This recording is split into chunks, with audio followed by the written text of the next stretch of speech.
a nivel global, pero también hay un texto bíblico que dice que la creación misma, la creación es todo lo que nosotros podemos ver, observar, entender de que Dios trajo de la nada y plantó en la tierra esta creación. Dice, la creación misma espera ver la manifestación de los hijos de Dios. ¿Quiénes son los hijos de Dios? Muchos se consideran hijos de Dios, pero no todos son hijos de Dios, porque en un momento dice que un hombre muy conocedor de la Torá le pregunta a Jesús, le dice, ¿qué tengo que hacer para nacer de nuevo, para entrar en la vida espiritual? Tienes que nacer de nuevo, le dice Jesús, del agua y del espíritu. O sea, espiritualmente uno tiene que nacer. Si yo me voy y tengo un hijo allá en China, mi hijo va a ser chinito. Si me voy en África y nace un hijo mío allí, va a ser africanito. Pero como yo soy hijo de Dios, uno tiene que nacer espiritualmente, reconociendo que hemos fallado, que hemos pecado, que nos hemos vuelto en contra de Dios, arrepentimiento y permitir que Jesús, aquel que murió, aquel que dio su vida, porque muchos hacen de religión, cada uno dice que tiene su propia religión. Hay más religiones que niños felices, como se suele decir. Claro, pero ¿qué pasó? ¿Qué pasa en ese sentido? Ahí quiero llegar. ¿Qué pasa? Todos tienen su religión, pero ¿quién es el que se sacrificó? Ahí está el tema. ¿Quién es el que se sacrificó por la humanidad? Jesús, el Hijo de Dios. Y dice, yo soy el camino, la verdad y la vida, pero el resto se empecina en tener sus propias religiones, y ahí donde perdemos prácticamente la noción de lo que Dios está esperando para cada uno de nosotros. Ahí es demostrado el amor de Dios. ¿Sí? Ese amor que también se ha perdido aquí en este tiempo, se ha perdido en la tierra, en la casa, en la familia, en la sociedad. Hoy en día cada uno tiene su propio amiguismo, este me gusta, este no me gusta, y ahí es donde el amor se terminó, porque dice, ahí van a conocer quiénes son mis discípulos, en que tengáis amor los unos con los otros, dice Jesús, ¿verdad? Y eso es lo que hemos perdido hoy en día también, Sonia. Totalmente, el amor, qué profundo es el tema del amor. Sí. A mí me gustaría saber, ¿qué opinas de la gente que es tibia, por ejemplo, en estos tiempos, Gustavo? ¿En qué sentido tibia? En todos los sentidos. Es como que uno quiere quedar bien con el Dios, con el diablo. No, imposible.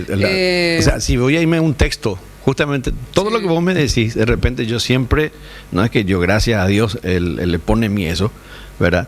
Vos me decís ahora, por ejemplo, entonces, la Biblia dice al respecto que Dios no acepta tibios. ¿Verdad? O estás bien en fuego o estás bien frío, pero en el intermedio no le representas a nadie, ni a Dios ni al diablo.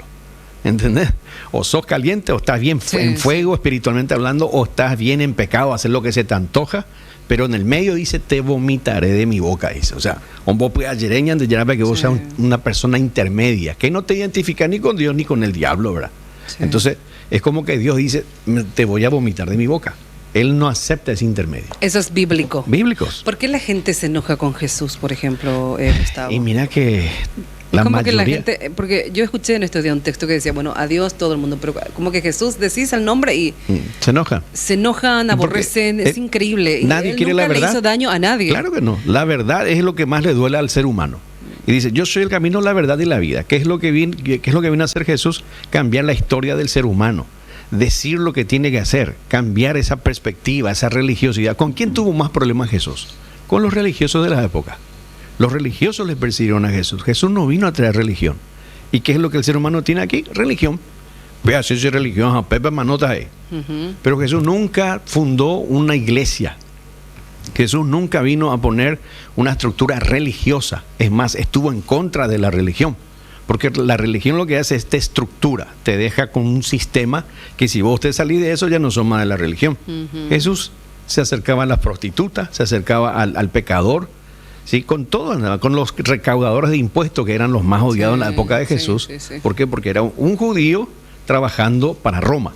Entonces le odiaban y Jesús se juntaban con ellos. Y no tenían problema. Los religiosos dicen, tu maestro se junta con pecadores. ¿Qué dijo Jesús? Yo no vine sino para los enfermos. Los sanos no necesitan de médico, sino los enfermos. Eso es amor. La religión te estructura, te dice, no, ahí va, ahí no, vamos a... ¿Entendés? Le pone límites a la religión al ser humano. Hace acepción de personas cuando Jesús no lo hizo. Aquella mujer que fue descubierta, dice en el mismo acto del adulterio, dice la Torá, que si era descubierta en el acto de adulterio, estaba penada de muerte prácticamente, apedreada, tenían que ser apedreadas. Y le trajeron a Jesús y le dice, maestro, le hemos encontrado a esta mujer en el mismo acto del adulterio. ¿Qué dices tú? Le querían probar a Jesús. ¿Qué dice? A ver, ¿qué iba a decir en contra de eso? Entonces Jesús dice que agacha la cabeza, estaba escribiendo en tierra, y luego levanta la cabeza y le dice, el que de vosotros no tenga pecado, vale, métale, arremétale con todo. Si uno de ustedes no tiene pecado, apedréenle. Es el tema de la piedra que tire la primera piedra. Que tire la primera piedra. El que de vosotros no tenga pecado, que tire la primera piedra. ¿Qué pasó ahí? Todos fueron acusados en su conciencia. ¿Qué significa? No hay justo ni aun uno. Aquí en esta tierra nosotros queremos creernos súper espirituales. La religión se quiere creer súper espiritual, pero dice la Biblia que no hay justo ni aun uno. Aquella mujer tenía que haber muerta en ese lugar. Con una sola palabra, lleno del Espíritu de Dios Jesús, que es lo que nosotros tenemos que buscar.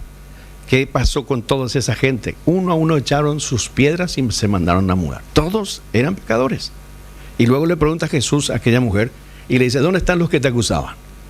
Y apenas levanta la cabeza y mira y dice, no le veo a ninguno, ni yo mismo te condeno. Fíjate vos, Jesús, el Hijo de Dios, dice, ni yo mismo te condeno, pero ahí viene la respuesta, vete y no peques más.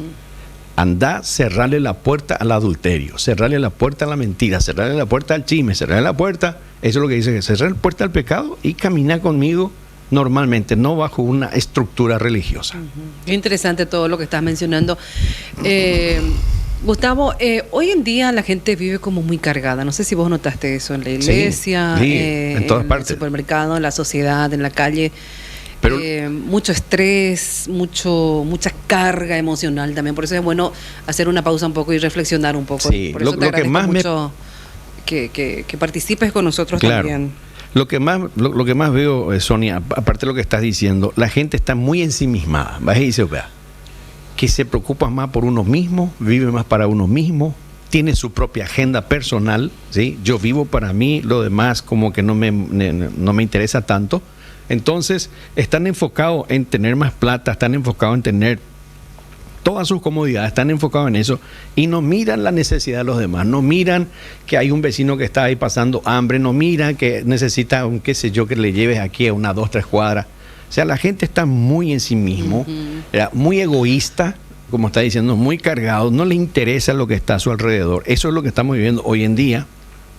Yo no sé si esto es producto de la tecnología o de estar todo el día dentro de nuestros celulares que nos encierra.